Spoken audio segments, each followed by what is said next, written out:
लक्षान् शीतस्त्रिकानि चैव पञ्चाशदष्टौ च सहस्रसङ्ख्य मेतक्षुतं पञ्चपदं नमामि अरहन्तवासियत्थं गणहरदेवीं गन्तियं सम्मं प्रणमामि भक्तियुक्तो सुदना नमो वयं शिरसा इच्छावन्ते सुदवती कौसगोको तस्सालोचेयुम् अंगो भंगपैन्य पौड परियम्मि चित्तपरमाने गुप्पग चूलिया चेव सत्तैतुदं कहायं सैनिच्यकालम् अंचेमि पूजेमि वन्दामि नमंसामि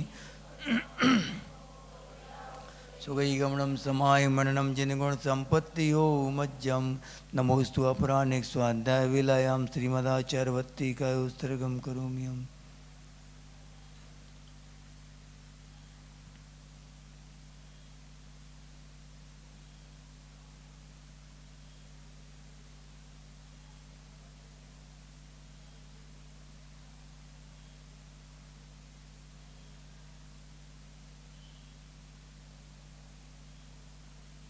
सुजलधिपारकेभ्यः स्वपरमतिविभावना पटुमतिभ्यः सुचरिततपोनिधिभ्यो नमो गुरुभ्यो गुणगुरुभ्यः छत्तीसगुणसमग्रे पञ्चव्याचारकरणसन्दर्शे शिष्यानुग्रहकुशले धम्मायिरे सदा वन्दे गुरुभक्तिसंयमेरया तरन्ति संसारसागरं घोरं छिन्नन्ति अट्टकं मम जम्मं मरणं न पावयन्ति द्रोमनिरता ध्यानाग्निहोत्रकुला साधुक्रिया साधवा शीलप्रावरणा गुणप्रहरणाश्चन्दार्कते ज्योतिका मोक्षद्वारकपाटपाटनवटा प्रीणन्तु मां साधवा गुरुवः पान्तु नो नित्यं ज्ञानदर्शननायका चारित्राणौ गंभीरा मोक्षमार्गोपदेशका इच्छावन्ते आरवत्ते कौसगौ तस्सालोचेयुं सम्मनानि सम्मदनसन् सम्मचरजित्ताणं पञ्चविहाचारणवायरियाणम् आयारादिसुदनानोदेशनवज्जायाणं तीरनुगुणपालनयाणं सब्बसाऊढं सहनिच्यकालं पञ्चेमि पूजेमि वन्दामि नमंसामि दुःखको कम्मको जिनगुण संपत्तियो मज्जं नमः श्री वर्धमानाय निर्धूत कलिलात्मने सालोकानां त्रिलोकानां यद विद्यादर्पणाय ते। नंबर बता दो, नंबर नए लोग आए ना उनको मालूम नहीं होगा हैं। 21 21 निकाल लो सब। और एक और कहाँ है दूसरी? हाँ जी। नांगहीन मलम छेत्तुम दर्शनम जन्म संततिम न हि मंत्रक्षरो न्यून्यो निहंति विषवेदनाम।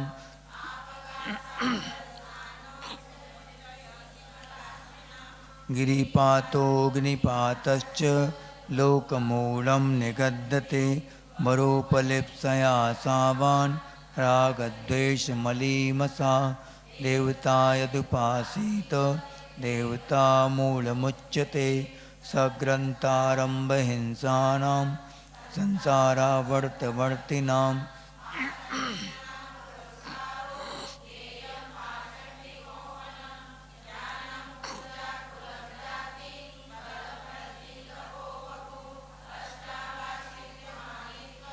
स्मैर्माहुर्गतस्मया नत्तेति धर्मस्थान गर्भिताशया।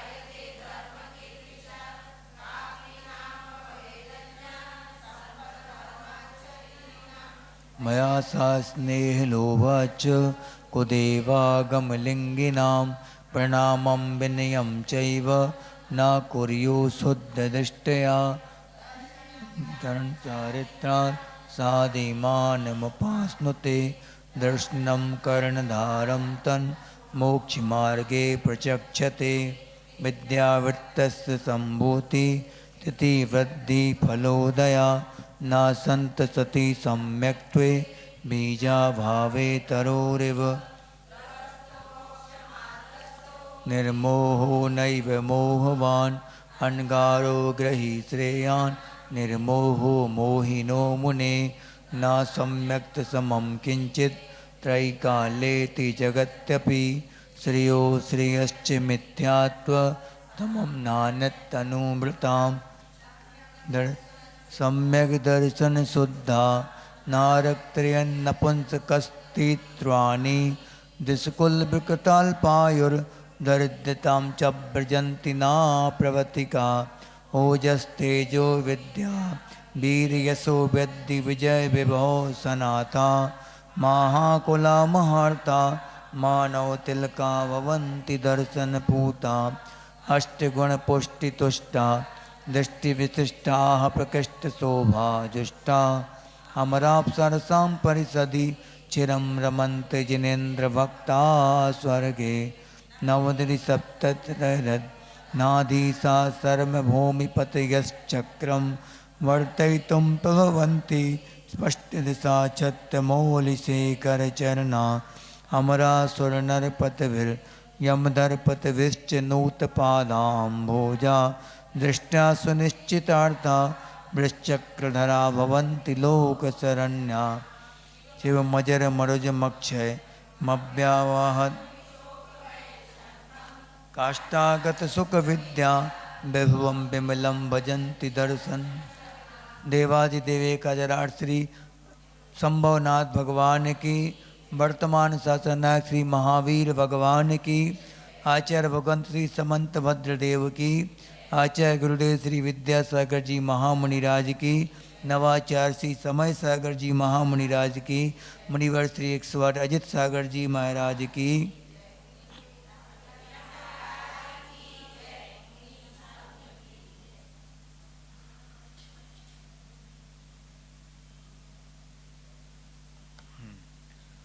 अपन यहाँ पे अब क्या पढ़ रहे हैं अभी कौन सा वर्णन चल रहा है अणुवृत्त तो पढ़ लिए थे 3 गुणवृत्तों का वर्णन चल रहा है कितने होते गुणवृत्त 3 कौन कौन से दिग्व्रत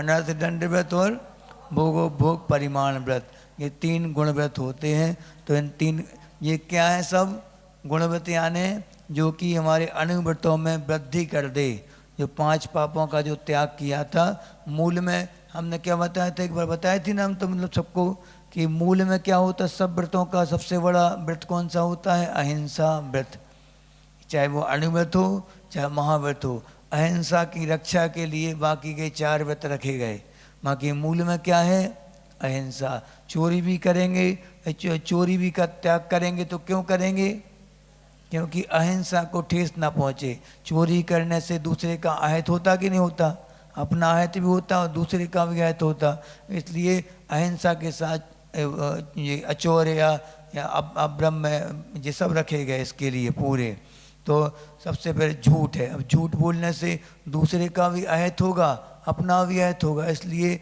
झूठ रखा गया झूठ का त्याग चोरी का त्याग कुशील का त्याग और परिज्ञा का परिमाण बनाना परिज्ञा परिमाण बनाना जी दूसरे का कैसे आहत होगा दूसरे का आहत कैसे नहीं होगा जैसे मान लो आपके पास आवश्यकता है 1 मकान की और रख लिए कितने 10 मकान तो जितनी आपने जमीन आपने कैप्चर करके रखी है उसमें और कोई व्यक्ति अपना गुजारा कर सकता था उस पैसे से कोई व्यक्ति अपना जीवन अच्छे से जी सकता था लेकिन आपने क्या किया ब्लैक मार्केटिंग या अनावश्यक कोई आवश्यकता नहीं इस चीज़ की तब भी अपने पास कब्जे करके रखे हैं सोना कितनी बार एक बार में कितना सोना पहनते होंगे आप अब सोना ऐसी चीज़ है कि पहनते भी हैं तो छुपा के पहनते सब उसी में बनवा के रख ली तिजोरी में अब बैंक टैक्स पहन रहे क्यों है वही पहनोगे तो ऐसा सोना किस काम का जो नाक कान छेद दे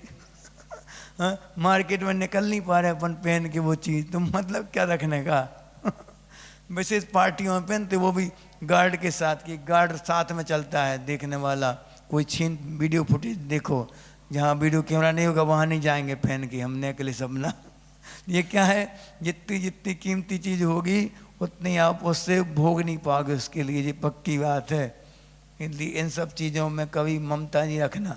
लोग बोलेंगे, बोलने दो लोगों के लिए कि ये कैसे ही है, बताओ आउट ऑफ फैशन है ये, तो बोलने तो दो उनको। अपना क्या, अपन व्रतों से मतलब है, हमें अपने आप में संतुष्ट हैं हम बस। सबसे बड़ा धन कौन सा धन है? संतोष धन है सबसे बड़ा धन। तो इन अहिंसा की रक्षा के लिए 4 बाकी के व्रत रखे गए हैं, ठीक है। अब 4 व्रत रखे गए, अब 4 व्रतों की कुल मिला के 5 हो गए अनुव्रत श्रावकों के। अणु यानी कुछ रूपों से वो कुछ अंशों में पापों से दूर हुआ है। अब वो दूर हुआ है तो उसने अपने जीवन में अनुव्रतों को धारण किया है, तो फिर उसकी जिम्मेदारी बनती है कि उनको क्या करें, सुरक्षित रखें। बढ़ा नहीं पा रहे, मान लो आप उनका महत्व नहीं बढ़ा पा रहे, तो कम से कम सुरक्षित तो रखो। वही वाली कहानी आती ना, वो 4 बहुओं वाली कहानी। 4 बहुओं को 5 चावल दिए गए। ये रोहिणी ज्ञात कथा है, ये बहुत प्यारी कथा है, हम एमए पढ़ते थे जब संस्कृत से, उसमें थी ये कहानी प्राकृत भाषा में। तो 4 बहुएं थी, एक सरपंच जी की, बहुत बड़े सरपंच थे, सैकड़ों गांव के सरपंच थे वो। तो उनके पास 4 बहुएं थीं, तो उनको चिंता लगी कि इन सब बहुओं के लिए हम अपनी जिम्मेदारी कैसे सौंपें। बच्चों को तो हमने सौंप दिया, घर की जिम्मेदारी इन बहुओं के हवाले कैसे करें। तो उनने 4 बहुओं को बुलाया, बहुत बड़ा महोत्सव किया उनने।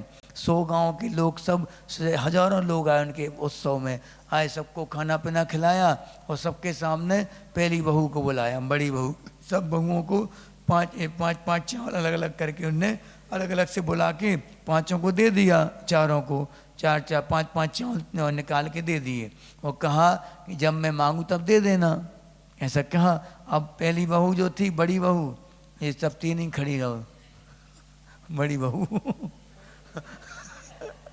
हाँ, तो बड़ी बहू जो थी वो क्या करती, उसने सोचा कि पिताजी को क्या पता क्या हो गया है, सटे आ गए हैं जी तो उम्र में। तो उनने क्या किया, कचड़े के डब्बे में फेंक दिए 5 चावल। ससुर जी के दिए चावलों को कहाँ फेंक दिया, कचरे के डिब्बे में फेंक दिया। और वो दूसरे चावल दे देंगे जब मांगेंगे तो, ठीक है। अब दूसरी बहू की बारी आई, उसने क्या किया, इतने बड़े हमारे पिताजी हैं, इनने जरूर सोच समझ के कुछ दिया होगा, इसमें कोई वरदान होगा। तो वो खा गई, चावलों को खा गई, वो पका पकू के खा गई। अब उसके बाद तीसरी बहू की बारी आई, तो तीसरी बहू ने क्या किया कि उसने मांगे चावल, लिए 5 चावल। उसने सोचा कि पिताजी ने इतने बड़े समझदार हैं, ये इतने गांव के सरपंच हैं, जरूर इसमें कोई राज की बात है। तो उन्होंने क्या किया, उन 5 चावल को जो सोने चांदी की डिब्बी रखने की होती ना, बैरबेट वाली, वो डिब्बी में रखा। फिर डिब्बी में रखा, एक डिब्बी और एक डिब्बी, 4-5 डिब्बी में उसको सुरक्षित बिल्कुल रख के और तिजोरी में ताला लगा दिया। अब जब मांगेंगे दे देंगे हम। अब चौथी बहू जो थी, वो रोहिणी नाम था उसका, सबसे छोटी थी वो, लेकिन चोटी की थी वो, छोटी वाला ही थी, चोटी की विद्वान थी। तो उसने सोचा पिताजी ने दिया है चावल ये, तो अब तो हम जरूर इसको कई गुना करके देंगे पिताजी के लिए। तो उसने कहा 1 साल का, 1 साल बाद उनने मांगेंगे। तो उनने क्या किया कि 1 साल के लिए भैया को दे दिए। उनने 6-6 महीने में उसकी फसल आती है, बहुत सारे बोरे बोरे भर भर की फसल हो गई उसकी। जब क्यारी अलग से बनवा दी, 5 चावल की क्यारी, और उसमें जितने चावल आए फिर वो दिए, फिर वो दिए, ऐसे 3-4 साल में जितना समय दिया था। फिर 5 साल बाद फिर से महोत्सव मनाया उनने बहुत बड़ा। पहली बड़ी बहू को बुलाया, देव चावल। तो उसने क्या किया, वो ले आई और कहीं से लेके आई, दे दिए। सही बताना वो ही चावल है ये कि नहीं, यानी वो तो नहीं है, वो तो हमने कचरे के डिब्बे में फेंक दिए थे। तो उसको कौन सा विभाग दे दिया, सफाई वाला विभाग दे दिया उसको। अब तुम पुताई होताई सफाई वफाई तुम्हारी जिम्मेदारी कहलाई। और दूसरी बहू आई, उसने क्या किया था, खा लिए थे, तो उसको कौन सा विभाग दिया, भोजनशाला अन्नपूर्णा। अब तीसरी बहू ने क्या किया था, हाँ वो आप भी लाते हैं, मेरे को ज्यों कहते हैं, वो चावल 5 के 5 रख दिए पिताजी की हथेली में। तो पिताजी ने कहा कि कम से कम उसको आशीर्वाद दिया अच्छे से, क्यों कि अगर नष्ट नहीं किए तो कम से कम ज्यों कहते हो तो रखे, अपने व्रतों के लिए, चावलों के लिए। फिर चौथी बहू कहती है अभी टाइम लगेगा, हाँ शाम तक का टाइम दो। ये तुम भैया को खबर करवा दी। भैया बैलगाड़ी में रख के 10-12 बोरा चावल ले आए और पूरे इतने सारे चावल देख के गदगद हो गए। कौन? पिताजी। सब बहुओं के हेड किसको बनाया? छोटी बहू के लिए। देखो ऐसे जो श्रावक या जो मुनि अपने आचार्य के दिए हुए या मुनियों के दिए हुए व्रतों को सुरक्षित रखता है वो भी अच्छा है, महान है, और जो बढ़ाता है व्रत वो तो महान है ही, इसमें कोई संदेह नहीं। ऐसे जो भी आपने व्रत नियम लिए अपने जीवन में या लोगे आगे वर्तमान लोगे जो भी, तो उनको सुरक्षित रखना या फिर कई गुना बढ़ाना, अपने वृद्धि करते जा। तो वृद्धि कैसे होती है? गुण व्रतों से होती है। पहला गुण व्रत कौन सा था? दिग्व्रत व्रत, यानी कि चारों दिशाओं की 10 दिशाओं की सीमा कर ली कि हम उत्तर दक्षिण पूर्व पश्चिम में इतने किलोमीटर से ज़्यादा नहीं जाएंगे। दक्षिण में कन्याकुमारी, उत्तर में हिमालय, पूर्व में कलकत्ता, ऐसा पूरा मान लो कि कितने दिशाओं में कहाँ तक जाएंगे हम, सीमा तय हो गई। अब इसके बाद कुछ भी हो जाए तब भी हम वहाँ ना कोई वस्तु मंगाएंगे ना कोई वहाँ भेजेंगे कोई चीज़। ये क्या हो गया? दिशाओं की सीमा हो गई। अब इसके बाद दिग्व्रत, अब अनर्थ दंडव्रत आ गया। अनर्थ दंडव्रत में क्या मतलब? कि बिना प्रयोजन, जिनसे हमारा कोई भी मतलब सदने वाला नहीं है, ऐसी कोई क्रिया करना, वो सब काय में आएंगी? अनर्थ दंड में आएंगी। अब अनर्थ दंड 5 प्रकार का होता: पापोपदेश, हिंसादान, दुष्श्रुति, अपध्यान और प्रमादचर्या। ये 5 प्रकार का, जिनमें से अपन ने कितने पढ़ लिए? हिंसादान सबसे पहले पाप उपदेश पढ़ लिया, यानी कि दूसरों को पाप के बढ़ाने वाली क्रियाओं का उपदेश देना, बच्चों को अपने, या फिर उनको मात्र मंदिर नहीं जाना, पेपर का टाइम आ गया ना, मंदिर का ज़्यादा समय नहीं, पढ़ाई करो, पापोपदेश। बस आप तुम्हारा एक ही लक्ष्य होना चाहिए, बस नौकरी लगना अच्छी कंपनी में। ये क्या हो गया? पापोपदेश। हाँ समझ जाओ। कोई मान लो विरक्ति के परिणाम किसी के हो रहे हैं, भैया जी बन गए वे तो भैया जी, चिढ़ाना उनको, ताने कसना, ये क्या है? पापोपदेश है। कुछ नहीं मिलना। आज के समय दीक्षा लोगे कुछ चौंका तक नहीं लगाएगा कोई, हमें पता है हम भुक्त भोगी बैठे हैं। ऐसे उपदेश दे देना किसी को तो वो अच्छी मार्ग पर जा रहा हो, विचलित तो हो जाए, ऐसे क्या कहेंगे? अच्छी क्रियाओं से विमुख कर देना सामने वाले को, सब पाप उपदेश में आएगा। आप सोच लो क्या क्या उपदेश देते रहते हैं हिंसा के।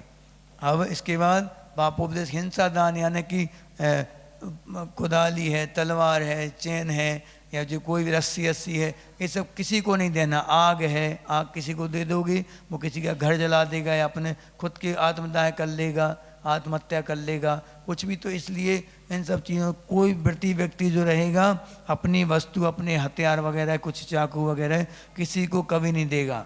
लोग अब दुकानों में व्यापार, अब क्या व्यापार अलग चीज़ होती है, फिर भी नहीं करें तो ज़्यादा अच्छा है इन सब का व्यापार, लेकिन बर्तन वालों को करना ही पड़ता है क्या। इसलिए तो आचार्यों ने लिखा था सबसे उत्तम क्या होती है? खेती। उत्तम खेती, मध्यम व्यवसाय और जघन्य चाकरी। जघन्य चाकरी। आज के समय में छोकरी जो ही आती है, अब चाकरी हो। छोकरियों की डिमांड हो गई है कि हम उसी घर में जाएंगे जहाँ पे चाकर हो, नौकर के यहाँ जाएंगे। मालिक उनको पसंद ही नहीं आता। क्या कहें, हम मालिक घुमाता नहीं, क्योंकि नौकरी में 10-12 दिन की कट्टी छुट्टी ले लो, या वीकली या फिर मंथली हॉलीडे मिल जाते हैं, तो जाओ कश्मीर, कन्याकुमारी, ऑस्ट्रेलिया, चाचा कोटा, सब घूमने जाओ यहाँ वहाँ, वही पसंद है। इसलिए शादी अब जिनका जो लक्ष्य होता है वो तो पाएगा। वो जिस लड़कियों का लक्ष्य यही मान लो है कि हम घूमना घामने के लिए शादी कर रहे हैं, तो घूमेंगे घामेंगे फिर वो जिंदगी भर। हाँ चलो आगे पढ़ें अपन। अनर्थ दंड के अतिचार पढ़ लिए, आज पढ़ना है, आज ये पढ़ना। प्रमादचर्या रह गया, अभी दुष्श्रुति रह गया, सॉरी हाँ चलो। तो कल अपन ने अपध्यान पढ़ा था, हिंसा दान बता दिया, अपनी कोई वस्तु किसी को सामने वाले को नहीं देना हिंसा दान कहलाए, हिंसा ध्यान अनर्थ दंड। अब अपध्यान क्या पढ़ा था कल कि किसी से मान लो अपनी बिगड़ गई, अपने मन का नहीं हुआ तो उसका वध हो जाए, मर जाए, वो बंधन जेल हो जाए उसके लिए, छेद यानी कि छिद जाए, पाँव टूट जाए उसका, भगवान ठटरी बन जाए, अर्थी बन जाए, ये क्या कहलाती? बद्दुआएँ देना।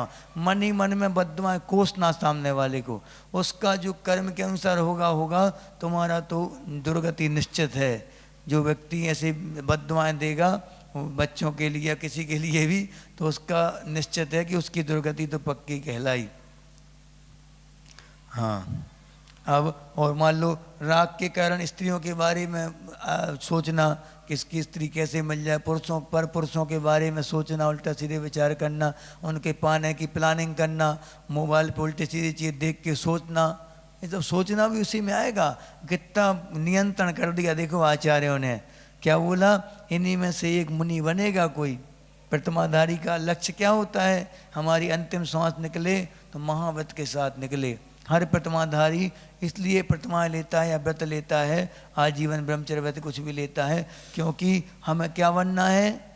महाव्रती बनना। इसलिए वो घर से विरक्त होता हुआ और आगे बढ़ता जाता है। इसी ये पूरी प्रोसेस है उसकी बढ़ने की आगे। पहले क्या बता दिया कि दिशाओं की सीमा मान लो, अब दिशाओं के बाहर जो भी पाप होगा उसका हम जिम्मेदार नहीं रहेंगे। फिर दूसरा क्या बोल दिया उनने? अनर्थ दंड से बचो, मन वचन काय से भी बचो। मन से क्या? अपध्यान। अपध्यान यानी मन में गलत विचार आना, उससे भी बचना चाहिए व्रती के लिए। हमने कई व्रतियों के बारे में सुना, मैंने व्रती खुदा के बताते महाराज जी, मन में ऐसे ऐसे परिणाम होते, कई अभिषेक देखते हैं जिनेंद्र भगवान का, उस समय ऐसे भाव आ जाते कि कोई लघु शंका कर्जा हो जैसे, बताओ ऐसे व्रतियों के भाव हो जाते। लेकिन हालांकि दुख होता उनके, लेकिन फिर भी ये विचार क्यों आते हैं? क्यों आते हैं ऐसे विचार?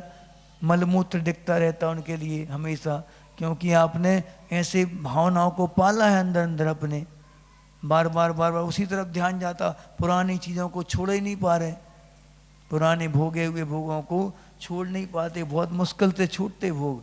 जब ग्रस्त से कोई मुनि बनता है, मान लो आचार्य से, इसलिए तो दीक्षा देने से कतराते थे ग्रस्तों के लिए कि उनकी भोगे हुए भोगों का स्मरण आ जाता बार बार। जब बिना भोगे भोगों का स्मरण मुनियों को आ जाता है, वो पद से भ्रष्ट भी हो जाते कई मुनिराज, तो फिर तो जो भोग चुके उनकी तो कहने क्या है। दिन रात वही देखिए, इतनी दृढ़ता नहीं बन पाती वर्तमान में कि वो उसमें भोगे भोगों को एकदम से अचानक भूल जाए पूरा।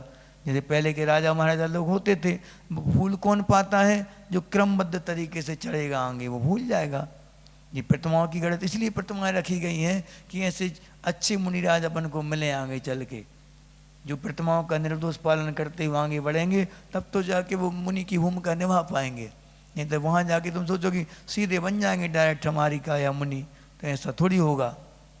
ऐसे हलवा थोड़ी है कि खा लिया बना बनाया, बहू ने परस दिया हमने खा लिया, ऐसा हलवा नहीं। ये भैया बहुत बनाना है हलवा अपने हाथ से, तब जाके आपको सॉफ्ट हलवा बनेगा, वो विधिवत बनाओगे तो। हाँ, इसलिए मन वचन काय शुद्ध होना चाहिए, वो विधिवत होते जाएंगे, उसके बाद आगे जाके वो मुनिव्रत का पालन कर पाएंगे आगे चल के। बैठ जाओ पुन्नम। हाँ, अब दुश्रुति पढ़ना है आज। आरंभ संग साहस मिथ्यात्व देश राग मद मद नई, चेतः कलुषय ताम श्रुति, रवधि नाम दुश्रुतिर्भवति। निशान लगा लेना अच्छे से। आरंभ संग साहस मिथ्यात्व द्वेष राग मद मद नई, चेतः कलुषय ताम श्रुति, रवधि नाम दुश्रुतिर्भवति। पढ़ो।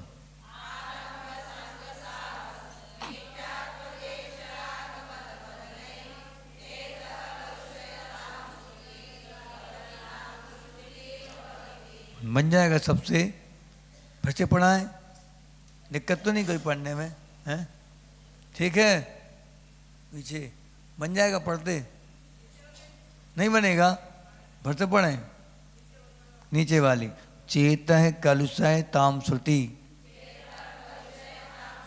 रवदी नाम दुश्रुतिर दुश्रुतिर तिर भवती।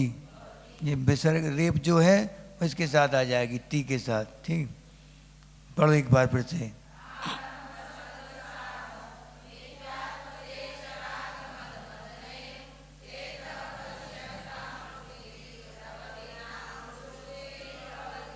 देखो, आरंभ, आरंभ यानी क्या होता? पाप। आरंभ यानी पाप की क्रियाएं को आरंभ बोलते। संग, संग यानी परिग्रह। साहस, साहस यानी बिल्कुल क्या कहते, वीरता के काम, एकदम साहस दिखाना, बहा मैंने अपने दूसरों को दबाना। ये मिथ्यात्व। ठीक है, मिथ्यात्व सब समझदार है, माने देवसात गुरु से विमुख कर देना मिथ्यात्व है। देवसात गुरु के अलावा अन्य को देवों में दृष्टि जाना मिथ्यात्व। द्वेष, द्वेष यानी दूसरों से घृणा करना, द्वेष। राग, राग यानी अति अति प्रेम करना दूसरों से। मद मद नहीं, मद मद ने विषय भोग, काम भोग। चेत है माने चित्त को। कलुषयताम यानी कि कलुषित करने वाले हैं, मलिन करने वाले हैं। अवधि नाम यानी शास्त्रों का, अवधि नाम यहाँ पर नया शब्द है, शास्त्रों का अवधि नाम। श्रुति माने सुनना। कौन से शास्त्रों को सुनना? जो कि आरंभ यानी कि हिंसा से भरे हुए हों, परिज्ञा के प्रति जो आपको मूर्छित कर दें, परिज्ञा के प्रति और आसक्त कर दें। एडवर्टाइजमेंट, हम बताया था ना कल कि नई नई तरीके से एडवर्टाइजमेंट। अब जो मान लो पॉपुलर जो हीरो हीरोइन हैं या खिलाड़ी हैं जो बहुत पॉपुलर हैं, उनसे ऐड करवा दी अपने प्रोडक्ट की, तो बच्चे तो वही देखते हैं कि हमारा पसंदीदा हीरो या हीरोइन या फिर खिलाड़ी, तो बस जो उनने बोला वो लेते जाते वो चीज़, भले इसमें भूसा भरा हो, हमें वो लेना वही है, क्योंकि हमारे फेवरेट हीरो ने एडवर्टाइजमेंट करी उसके, उनका एक फंडा रहता है। जो व्यक्ति जितना पॉपुलर होगा उतने ही इसको ऐड मिलेंगी, क्योंकि लोग मूर्ख हैं, देखा सीखी करने वाले हैं। जो हमने बोल दिया, जो हीरो ने बोल दिया वो तुम मान लेते उसके लिए। कोलगेट क्या है ये? कोलगेट में क्या रहता है? हड्डियों का पाउडर है वो। आप करते हो मज़े से, बढ़िया मज़ा ले लेके, और देखते हुए ना दांत सफ़ेद हुए कि नहीं हुए। श्रुति माने ऐसे शास्त्रों को सुनना। साहस यानी क्या होता? साहस यानी कि बहुत ज़्यादा अति करना, कोई हम तो पाके रहेंगे कोई भी चीज़, अपने बच्चों को 90% ला के रहना है, 99 कुछ भी हो जाए तो मैं तो दौड़ में शामिल होना है, माने होना। IIT का एग्ज़ाम निकालना है, IT बनना है। अब कौन कौन को नौकरी दे सरकार?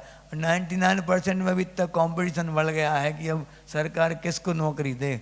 कोई नहीं चाहता कि, जबकि बनिया का बच्चा तो नौकरी देता है दूसरों के लिए। देश के ऊपर कभी भार नहीं बनते। जैन समाज के अधिकांश बच्चों का ये रहता है कि व्यवसाय करेंगे, कम से कम 10-12 लोगों को अपने रोजगार से लगा देंगे लोगों को। ऐसे होते। अब आजकल वो भी बच्चे वहाँ ढूंढने लगे अब कंपटीशन में। गलती बच्चों की नहीं है, क्योंकि माता पिता की भी यही धारणा है, लड़कियों के माता पिता की, लड़कियों की भी ये बनती जा रही कि सेफ साइड कौन सी है? सर्विस। उनको सर्विस बहुत सेफ लगती है, जबकि जो सर्विस करता उससे पूछो तो वो कहता महाराज जी कभी नहीं फंसे कोई नौकरी में। कृतांत भक्त सेनापति के लिए जब वो सीता जी को छुड़वाने का बोला गया, गर्भवती थी सीता जी उस समय का, 9वां महीना चल रहा था उनका। सोचो, बिल्कुल गर्भवती महिला को तीर्थ यात्रा के बहाने ले गए थे वो। रामचंद्र जी ने बोला था तैयार हो जाओ, तीर्थ यात्रा पे जाना है। चला गया, कृतांत भक्त से बोल दिया कि तुम्हें उनको छोड़ के आना है जंगल में। उनको नहीं बोला सीता से, उनसे बोला कि तीर्थ यात्रा करने चली जाओ। तो चली गई वो। अब कृतांत भक्त उनको छोड़ के और जाने लगा तो इतना दुखी हुआ वो, रो रही थी सीता खूब। तो उसने पैर छुए उनके सीता के वो कहा कि मैं मजबूर हूँ, क्या नौकरी इतनी जघन्य होती है, मन अपने मन को मार के, अपनी भावनाओं को मार के मालिक के अनुसार चलो, बस मालिक की खुशामद में पूरा जीवन निकल जाता नौकर का। अब दोस्त क्यों वो मर्यादा पुरुषोत्तम थे, उनने सोचा था कि अगर यहाँ रखेंगे तब भी लांछन लग रहा हमारे ऊपर, और हम राजा हैं, राजा ही गलत करने लगा तो, हालांकि दोस्त तो राम का है तो नहीं, उनका भी दोष है। एक पश्चाताप महाकाव्य है एक उनका, हुकुमचंद भारल का, बहुत अच्छा, वो सुनने योग्य, वो भी अच्छा है। उसमें बताया राम का भी बताया, सीता का भी बताया, लक्ष्मण का, सबके बारे में उन्होंने दोषारोपण किया है कि कौन की गलती माने इसमें, अपने कर्म हैं अपने अपने। उनने ही माना, उनने ये बोला था, देखो सीता ने कितनी प्यारी बात बोली, तुम लोग होती कोई तो सीधी कहाँ जाती, कोतवाली डायरेक्ट मायके जाती या कोतवाली जाती। तो उनने क्या किया, उनने ये बोला, कटान सेनापति से बोला था उन्होंने कहा था कि राम से ये एक बात जरूर बोल देना कि जैसे लोगों के कहने से तुमने हमें छोड़ दिया, ऐसे लोगों के कहने से सच्चे धर्म को मत छोड़ देना। अहिंसा सच्चा धर्म है, उसको कभी नहीं छोड़ना। ऐसा सीता ने उपदेश दिया था राम के लिए। सोचो यही तो इतनी सती कहलाती थी, वो पति को भी उपदेश दे दें, जो मर्यादा पुरुषोत्तम को भी मर्यादा सिखा जाए, वही सती कहलाती। हाँ, तो इस साहस यानी कि दुस्साहस करना, बुरे काम में हमेशा बढ़ चढ़ के भाग लेना, मिथ्यात्व, द्वेष और राग, इनमें और विषय भोगों में हमारी आसक्ति और ज़्यादा बढ़ा दें, ऐसे शास्त्रों से बच के रहना। ऐसे शास्त्रों से अपने बच्चों को भी बचाएं। जैसे मान लो एक रजनीश ओशो का शास्त्र है, कभी पढ़ना मत, जब अपने पूरे ग्रंथों का अध्ययन कर लो तब जाके आप इनकी मोटिवेटरों की किताब बच्चों के हाथ में थमाना, वरना बहक जाएंगे आपके बच्चे, आप संभाल नहीं पाओगे फिर, क्योंकि आपको खुद इतना नॉलेज नहीं है कि आप संभाल पाओ उनको। कभी भी बच्चों को जो मोटिवेशनल स्पीच वाली बुक आती हैं, जो उन बुक कभी नहीं देना उनके लिए, जब तक वो अपने ग्रंथों से जोड़ दो उनको, अपने ग्रंथ पूरे पढ़ लें, अपने आप वो मोटिवेट हो जाएंगे, चिंता नहीं करो, उत्साहित हो जाएंगे अपने आप। लेकिन तुम पहले ही से उनको वो थमा दोगी तो फिर ये क्वेश्चन करेंगे। वो हमारे पास एक बच्चा आया था, उसने एक क्वेश्चन किया था, भोपाल की बात है, भोपाल चतुर्मास 2016 में, जब हम गए आहार करने की जगह, तो बैठे आहार करके आए, उस बच्चे ने क्या पूछा था हमसे मालूम, वो कम से कम 14-15 साल का बच्चा था, जैन था। उसके यहाँ उसने पूछा, महाराज जी गौशाला में भी पशु मरते हैं, गाय वगैरह, और कत्ल खाने में मरते हैं, तो अपन क्यों बचा रहे हैं, मरना तो है उनके लिए, क्यों बचाएं। देखो जैन बच्चे के क्वेश्चन है, आपके पास क्या उत्तर है, बोलो, क्या बोलोगे आप।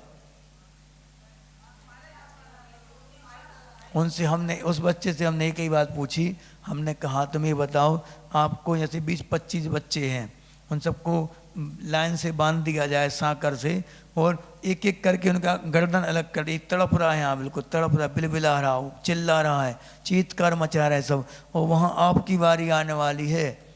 जब तक तुम्हारी बारी नहीं आएगी, जब तक जैसे ही थोड़ा सा भी हवा का झोंका चला, तुम सकपका जाओगे, बिल्कुल एकदम तुम तड़प जाओगे कि अब मरे। प्रति समय हर क्षण मर रहा है वहाँ पे वो, हर क्षण।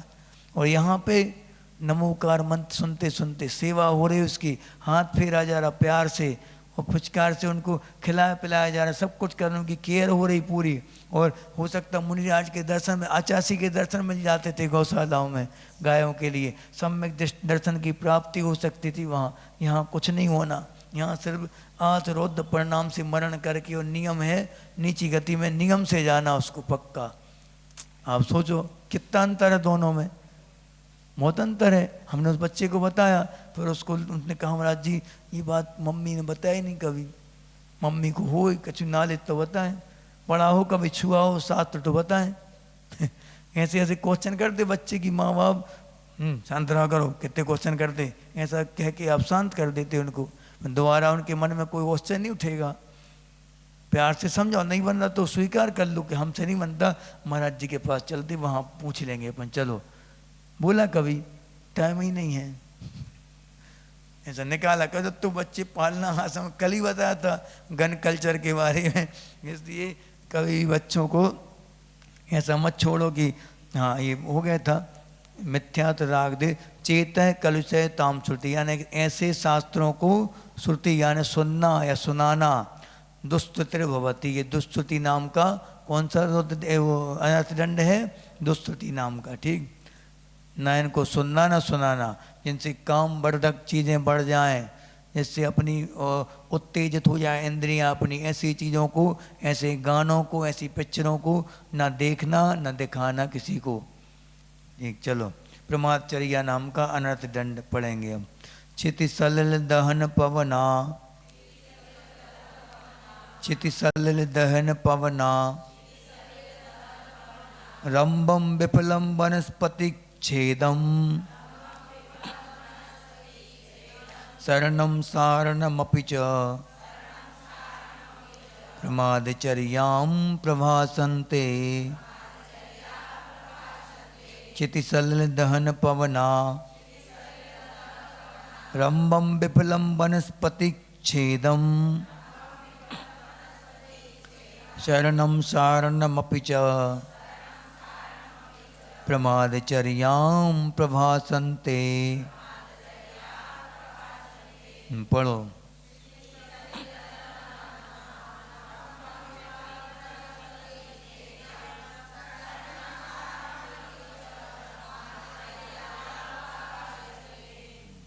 बन जाएगा पढ़ते, दोबारा तो नहीं पढ़ना। चलो, क्षिति, क्षिति यानी पृथ्वी, सलिल, सलिल यानी जल, दहन अग्नि, पवन वायु, आरंभ, आरंभ और वनस्पति भी आ गए हैं। वनस्पति का छेदन, छेदन करना। विफलम यानी, विफल यानी क्या बताया, निष्प्रयोजन, कोई भी मतलब नहीं है। जैसे मकान बनाना है तो फिर भी प्रयोजन हो गया, वो मंदिर बनाना है, धर्मशालाएं बनाना है, तो ये क्या हो गया, कोई का कोई ना कोई कार्य है, इसलिए जमीन खोदी जा रही। लेकिन बैठे बैठे अब गड्ढा खोद रहे, और गहरा करो और गहरा करो, खोदते जा रहे गड्ढा, कंकड़ पत्थर मार रहे एक दूसरे में, ये क्या है, निष्प्रयोजन, कोई प्रयोजन मतलब ही नहीं। जीवों का घात, अब कभी ऐसे गिट्टी वगैरह में, या फिर कभी आप घर के बाहर निकल के देखना, या कभी बहुत बारीकी से अपने टाइल्स के ऊपर जो लाइन होती, टाइल्स की लाइन, जो दो टाइल्स के बीच का जॉइंट होता है, उसमें जो मैल भर जाता है, उसमें कभी बहुत बारीकी से वो सूक्ष्मदर्शी लगा के देखना, तुम तड़प जाओगे। इतने जीव होते हैं, हमें कई बार दिखते चौके में, हमारी आंखें थोड़ी ज़्यादा तेज है थोड़ी, माने हम इतने जल्दी देख लेते जीवों को, इतने बिल्कुल बारीक बारीक जीव कई बार चलते फिरते दिखते हैं, कई बार। अब लौट जाओ महाराज जी, कुछ नहीं है, कुछ नहीं है वहाँ, देखो। क्या देखो, तुम्हें क्या दिखाएं हम, सूक्ष्मदर्शी बुलाएं क्या हम प्रूफ कैसे करें। महाराज जी लौट गए, बिना कोई कारण के लौट जाते, हमें दिखते हैं तो हम क्या अनदेखा कर लें क्या उनको, मारते जाएं सबको, जीवों को। इससे अच्छा लाभ कर लो, मत खाओ। जैसे एक बार हमारे साथ हुआ था, शुरुआत की जब दीक्षा हुई थी, जब नई नई, तो सबसे पहले अच्छा से बिहार करके रामटेक से नागपुर गए थे, नागपुर से वापस रामटेक आए। अब पहला दिन था और रास्ते में एक अंतर आया था हमारा बिहार में बहुत चली थी उस दिन, ठंडी के दिन थे। और जैसे ही हम अंजलि बांध के पहुँचे चौके में, और जैसे ही अंजलि खोली हमने, हमारे यहाँ पे मरा हुआ मिक्कू था एक, अंजलि बांधते आ गया होगा, मिक्कू जानते, आँख के सामने उड़ता जो छोटा सा कीड़ा, वो जो ऐसा फंस गया था, वो हम पे खाया नहीं गया, हम नहीं खा सकते, हमने तुरंत अंजलि हाथ धो के वापस आ गए थे। अब कैसे खा लें अंदर जा नहीं सकता, वो कैसे खा लें बताओ। इसलिए बहुत ज़रूरी है कि आप चौकों में भी साफ सफाई करते, बिजनेस प्रयोजन कभी नहीं चलो अपन तो, जितना हो सके दिन में अपने काम कर लो और रात में चुपचाप बैठ जाओ शांति से घर में। जितना हो सके रात में ना चलें, बरसात के दिन में तो खासकर बहुत भयंकर जीवन सा होती, कभी नहीं चलना चाहिए रात में। क्षिति यानी अब पृथ्वी को विदारण कर रहे, खोदा खादी कर रहे हैं, निष्प्रयोजन, कोई प्रयोजन नहीं है। सलिल यानी कि पानी बाहर है, देखो आप यहाँ तो खूब है, माही डैम है, तो दुरुपयोग करो, स्वतंत्रता मिल गई तुम्हें, 5 फुट पे पानी आ जाता है, हमारे 5 फुट पे आ जाता है, बहाओ फिर खूब। क्योंकि बहाओगे तो फिर वहाँ जल का जीवों की हिंसा होगी। एक बूंद जीव में, एक बूंद में कितने जीव होते, वो तो काउंटेबल हैं, जो कि गिन सकते। त्रस जीव हैं वो, एक स्थावर की बात नहीं करी। त्रस जीव, स्थावर तो असंख्यात हैं, जल का एक जीव तो असंख्यात हैं। किन की गिनती है वो, त्रस जीवों की गिनती है वो। 36,450 जो सूक्ष्मदर्शी से देखे जाते, स्थावर नहीं देखे जाते, त्रस देखे जाते। ठीक है। अब दहन, अग्नि का है। अग्नि बैठे बैठे ठंडी के दिन में खूब तापते हैं, बैठे बैठे अब जो चिंदी जला दी, ये कर दिया। क्या है ये, निष्प्रयोजन कार्य है। अंगरा ऐसे ऐसे कर दिया, अंगरा उठा उठा के वो फूंक दिया, और मिट्टी तेल भर के फूंक दिया, ऐसा क्या है ये। अब उसी में आएगा अनर्थ दंड में। पवन, हवा, बैठे बैठे ऐसा कर दिया, हवा कर लो, हवा कर दो दूसरों के लिए, महाराज जी को हवा कर दूँ, पंखा चला दूँ। हाँ, तो लेकिन ये अब जैसे आज हम चौके में थे, आज एक दादी के हाथ से लाइट जल गई, लाइट जली, तुरंत वो सामने वाला था तुरंत बंद कर दी, 1 सेकंड का भी समय नहीं हुआ, तुरंत बंद कर दी उसने। 1 से बंद, अगले सेकंड बंद कर दी। जी उत्पत्ति हुई नहीं वहाँ। जब बल्ब गर्म होगा तब जी उत्पत्ति वहाँ होगी, अग्नि का जीव आएंगे वहाँ पे। ये दोष है बल्ब जलाने में।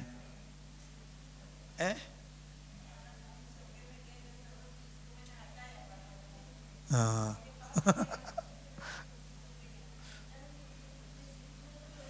हाँ, कई बार हमारे हाथ से हो चुका है, 1-2 बार अंतराय हमारे हाथ से हुआ था, अंतराय 1-2 बार।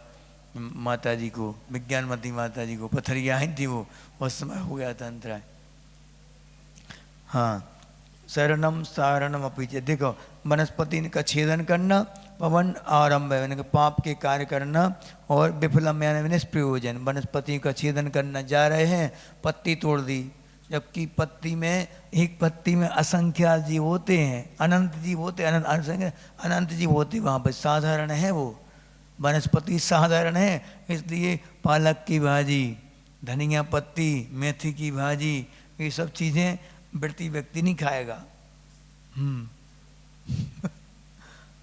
क्योंकि वो अनंत काय जीव है ना, वो पत्ती में अनंत काय जीव होते हैं पत्तियों में। अब आप सोच लो, अब एक ही चीज में देखो क्या कहते हैं, प्रत्येक वनस्पति नहीं, प्रत्येक और साधारण 2 प्रकार के होते हैं। वनस्पति 2 प्रकार की, प्रत्येक वनस्पति, साधारण वनस्पति। प्रत्येक वनस्पति कैसे कहते, जिसका स्वामी एक हो, एक शरीर का एक स्वामी वो प्रत्येक, और एक शरीर के अनंत स्वामी हो, अनंत, वो क्या कहलाएगी, साधारण। वहाँ साधारण होंगे, निगोदिया जीव रहेंगे वहाँ। तो जैसे लौकी है, लौकी के ऊपर का जो दल है, ऊपर का छिलका जो है वो क्या है, साधारण, साधारण वनस्पति है वो। और अंदर का जो सफ़ेद सफ़ेद निकलता वो क्या है, जो अपन खाते हैं, प्रत्येक वनस्पति है वो। इसलिए छिलके सहित लौकी नहीं खाई जाती कभी, अपने यहाँ खाते कोई नहीं खाता।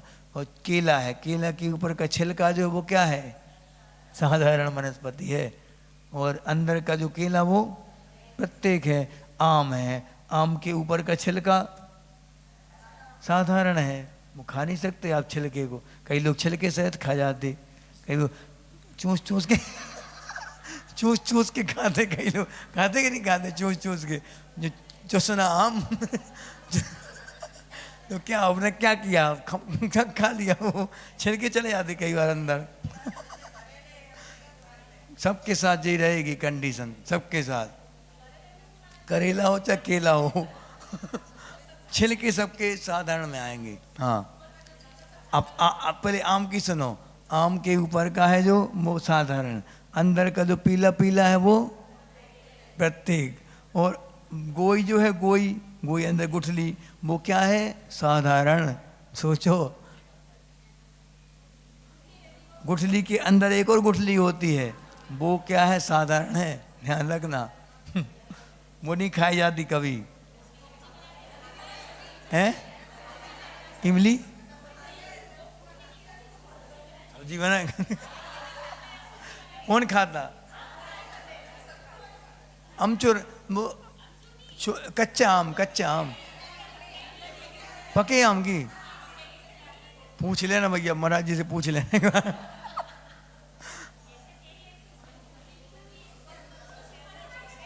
हम बड़े महाराज जी से पूछ लेना, हमने नहीं खाई सब्जी। हाँ, हमारे घर में नहीं बनती थी, वहाँ बनती नहीं थी, वहाँ बुंदेलखंड में नहीं सुनी हमने कभी ऐसी सब्जी। तुम्हारे यहाँ सुनी है पहली बार है? बागड़ में क्या क्या मिलता है? हैं? कौन सी? गुठली वाली? नहीं चलाना, पहले हम पूछ लेंगे पहले बड़े महाराज जी से। चलो देखो, दूसरों को, हाँ अब देखो घूमने जाना, देखो यहाँ आ गया, देखो शरणम यानी स्वयं घूमने जाना शरणम, और सारणम यानी दूसरों को घुमाना। चलो आज घूमने चलें। हाँ, कौन से पिकनिक स्पॉट पे चले? यहाँ सो आइलैंड यहाँ पे है, चलो वहाँ, यहाँ कौन चाचा कोठा जमाने में क्या क्या तुम लोग बोलते हो, सब जगह घूमने जाते हो। तो इसमें देखो बिना आप कारण आप घूमने जाओगे रास्ते में, सुनो तीर्थ यात्रा पे अपन गए, मान लो तीर्थ यात्रा गए, वहाँ पे कोई तीर्थ अच्छा स्पॉट मिल गया, देख लिया, चला के आप जाओगे अगर कहीं, तो फिर तो दोष लगेगा, व्यक्ति तो बचेगा इन सब कामों से। ठीक है, चलो ये ब्रह्मचर्या हो गई। आगे इन सब में जीव होते, क्योंकि इसलिए बताया कि जीवों की हिंसा वहाँ पे हो रही। अपन ये तक बताया गया कि अपने अगर शरीर को बैठे बैठे मैल छुटा रहे, ऐसे ऐसे कर रहा है बैठे बैठे, ये क्या है, ऐसा छुटा रहा है, ऐसा छुटा रहा है बैठे बैठे, ये क्या होता है? इससे पसीने में अंदर वहाँ जीव है, असंख्यात जीव हो सकते वहाँ, उन सबका घात हो रहा, हम बैठे बैठे वही कर रहे हैं। इससे शांत बैठो, अपने अंगोपांग शांत रखो, बिल्कुल शांत बैठना भी तो सीखो थोड़ा।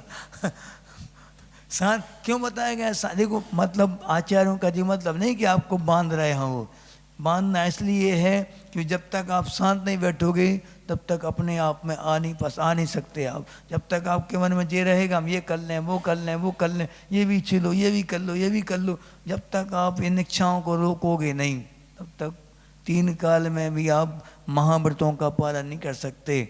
और जो व्यक्ति इन सब स्टेज से गुजर के जाएगा वो व्यक्ति आराम से महाव्रत पालन कर लेगा, बिल्कुल सहजता के साथ। हाँ, हम देखो अनर्थ दंड व्रत के अतिचार बता रहे हैं, अब ध्यान से पढ़ना इनको। कंदर्प कौतकोच्यम मौखर्य मति प्रसादनम पंच आसमीक्ष चादिकरणम व्यतीतयो नर्थ दंड कृतवृते व्यतीतयो नर्थ दंड कृतवृते वृते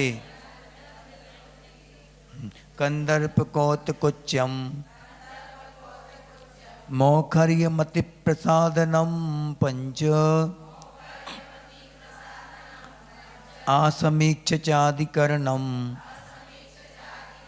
व्यतीतयो नर्त दंड कृतवृते। हम पढ़ो।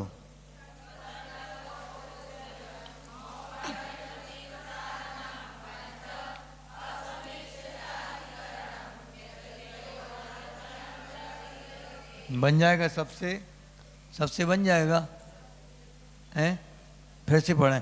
कंदर्प कौतकोच्यम मौखर्य मति प्रसादनम पंच असमीक्ष चादिकरणम व्यतीतयो नर्थ दंड कृत विरते। हम देखो है कृत ता भी बोल सकते, दा भी बोल सकते, कृत। ये देखो ता और बा से द्वि बना है ये, ठीक है, तो यहाँ पे दा अलग निकल जाएगा, बी अलग निकल जाएगा, कृत विरते। हाँ देखो कंदर्प क्या कहलाता? कंदर्प यानी हंसी मजाक करते हुए अशिष्ट वचन बोलना, गंदे गंदे वचन बोलना, समझ गए? देखो कंदर्प यानी हंसी मजाक करते हुए गंदे गंदे वचन, गाली गलौज करना, गंदी गंदी गालियाँ या गंदे गंदे हंसी मजाक करना, मुकाय में आएंगे कंदर्प में।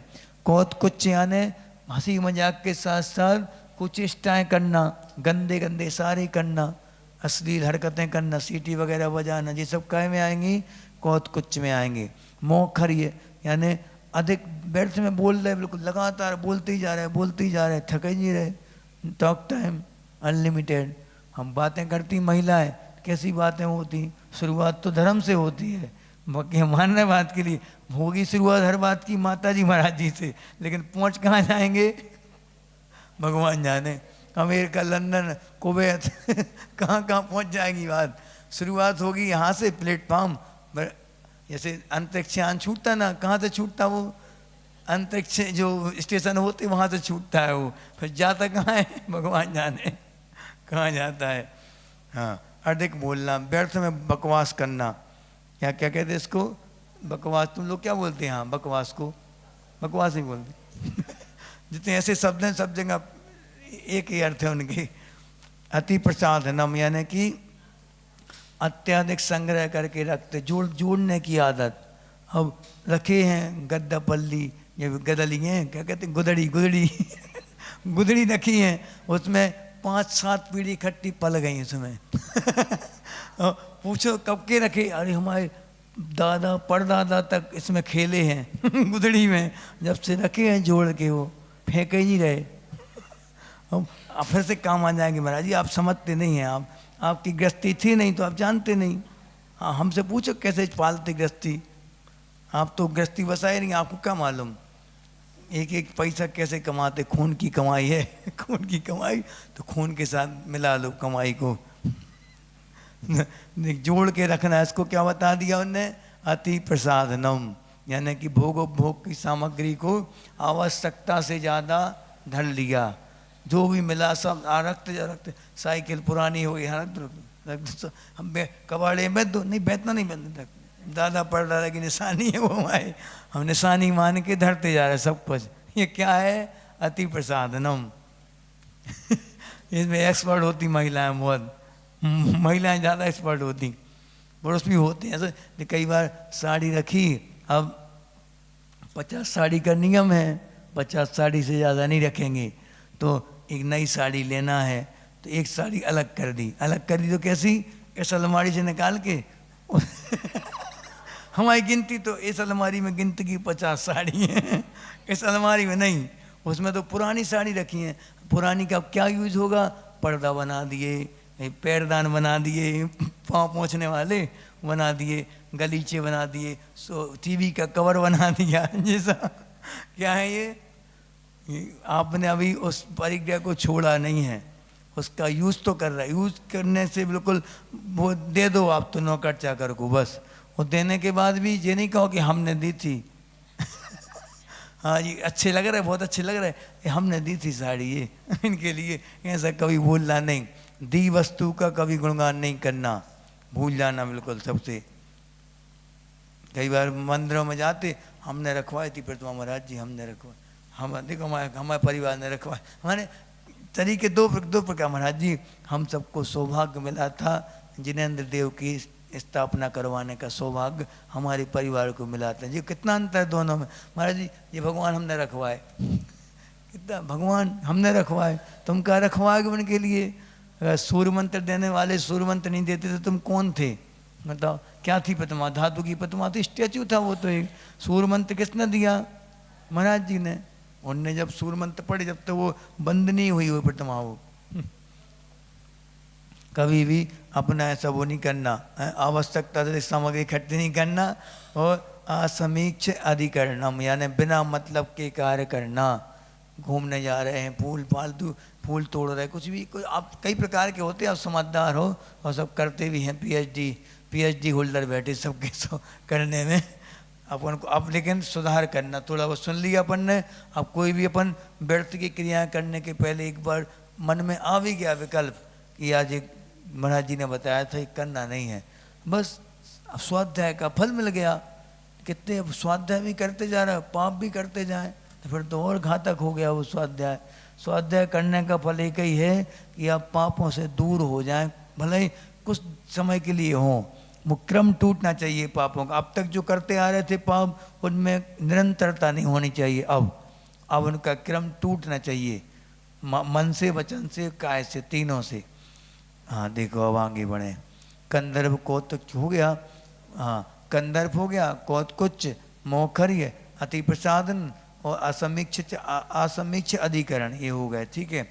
व्यतीतयो, व्यतीतयो यानी कि व्यतीत यानी अतिचार हैं। क्या? अनर्थ दंड कृत, अनर्थ दंड कृत वृत्ति यानी अनर्थ दंड व्रत के ये 5 अतिचार बता दिए। अब भोगो भोग परिमाण व्रत का लक्षण पढ़ लें। अब 4 मिनट है, 4 मिनट है अभी। 1 2 3 हो गया, एक और पढ़। क्या कह रहे? समझ में नहीं आया क्या? शाम को देर हो जाती, बस 4 मिनट है, घड़ी आगे 4 मिनट। इस घड़ी से हमने 35 पर शुरू किया था, इस घड़ी से 35 पे छोड़ देंगे आपको। अक्षरतानम परिसंग ख्यानम भोगोपभोग परिमाणम अर्थवदामप्पवधौ रागरती नाम तनु कृतये अक्षर्थानां परिसंग ख्यानम भोगोपभोग परिमाणम अर्थवदामप्पवधौ रागरती नाम तनु कृतये। ये बन जाएगी ना, सरल है ये तो। आगे बढ़े हम, चलो। अक्षार्थानाम यानी अक्षा ने क्या होता? इंद्रियां, इंद्रियों के पदार्थ, इंद्रियों के विषय जो होते हैं। क्या विषय होते हैं इंद्रिय के? जैसे स्पर्श इंद्रिय के विषय कौन कौन से हैं? ठंडा, गरम, हल्का, भारी, रूखा, चिकना, कड़ा, नरम, ये सब। खट्टा, मीठा, कड़वा, चरपरा, कसायला, ये 5 रसना इंद्रिय के। और घ्राण इंद्रिय के, और चक्षु इंद्रिय के सफ़ेद 5 रंग होते हैं। और कर्ण इंद्रिय के 7, सारे गामा पाधानी, ये हो गया सा नहीं, सद्वार आ गया फिर सारे गामा पाधानी, तो ये 7 ये हो गए। और एक मन मिला लो, कितने हो गए? 28 मूलड़ों के धारी प्रत्येक संसारी जो मनुष्य हैं 53 हैं, और संगी पंचंदी 53 और देव और नार की, सब ये कितने गुणों के धारी हैं? 28 मूल गुणों के धारी। मुनिराज भी हैं 28 मूलों के धारी, आप भी 28 के धारी। बैठ जाओ ऊपर नहीं, बैठना नहीं है। 28 को जीता किसने? मुनियों ने। और हारा कौन? हाँ, और फिर तुम्हारे ले ली तो फिर नहीं हारोगे, फिर एक अंश में जीत गए आप। एक बाजी तो कम से कम जीतोगे आप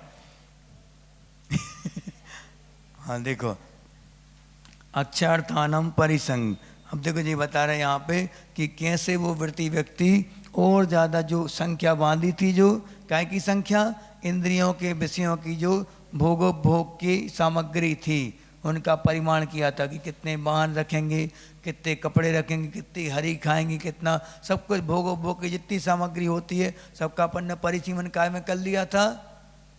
परिज्ञ परिमाण अनुवृत्त में कर लिया था। अब यहाँ क्या बता रहे हैं वो कि जितनी सीमा बांधी थी आपने भोगोपभोग की, उसमें भी क्या? अर्थवदऊ अर्थवदाम अपि अवधऊ, यानी कि उनमें भी प्रयोजनभूत यानी जो भी मतलब के नहीं है उनको भी छोड़ दो। हाँ, हमारी तो सीमा है महाराज जी, हम कुछ भी करें सीमा में, कि कितने पाप करें, अपनी स्त्री अपने पुरुष के साथ संतुष्ट हैं हम, जितनी चाहे बार करें, दिन रात वो करें, आपको क्या मतलब इससे? नहीं, ऐसा नहीं। उन्होंने बता दिया कि भोग की सामग्री आपने लिमिटेशन किया है तो उसमें भी आप फिर लिमिट बना लो। इसलिए तो पिच्छी आदि लेते हैं श्रावक, कि अब उनने कह दिया महाराज जी महीने भर में 20 दिन का ब्रह्मचर्य, महीने भर में 10 दिन का, 30 दिन का, 28 दिन का, ऐसे व्रत लेते हैं। क्यों लेते हैं? हमारी स्त्री है, सब कुछ है, हमारे पास अधिकार है, लेकिन उसके बाद भी हम भोग की सामग्री का परिसीमन कर और ज़्यादा लिमिटेशन कर देंगे, क्योंकि हमारा लक्ष्य क्या है? महाव्रती बनना है लक्ष्य हमारा। इसलिए इन सब चीज़ों से ऊपर नहीं उठेंगे अगर, तो इसी में फंसे रहेंगे दिन रात। फिर आगे कैसे बढ़ेंगे? आगे की प्रतिमाएं पालन कैसे करेंगे हम? इसलिए एकमात्र लक्ष्य होता है श्रावक का, तो हमने पहली प्रतिमा ली है किसके लिए? दूसरी प्रतिमा लेने के लिए। दूसरी प्रतिमा ली है किसके लिए? तीसरी प्रतिमा का पालन करने के लिए। और प्रति समय अपनी और भी शुद्धि बढ़ाता जाता और प्रतिमाओं को बढ़ाता जाता हो, जब तो वो सही सही तरीके से फिर घर से निवृत्त होता जाता। घर वाले फिर उसको रोकते हैं, आप मत जाइए, घर वाले ही कहने लगे कब जा रहे आश्रम देख लें, कोई पिताजी आपको आश्रम देख लें, कौन सा आश्रम में सही रहेगा। हम बच्चे जब बोलने लगे तो आप समझ जाओ क्या है आपकी वैल्यू, आपने क्या बनाई है वैल्यू घर में। बच्चों के बोलने के पहले अपना जीवन ऐसा बना लो कि बच्चे हमें छोड़े नहीं, हम छोड़ दें आराम से परिवार को, चलते झूले से उतर जाएं, चुपचाप उतर जाओ चलते झूले से, नहीं तो फिर गिर पड़ोगे मुँह के बल। बोधि समाधि परिणाम शुद्धि स्वात्मोपलब्धि शिव शौक सिद्धि चिंता मणिम चिंतित वस्तुदाने त्वं मंद मानस ममास्तु देवी।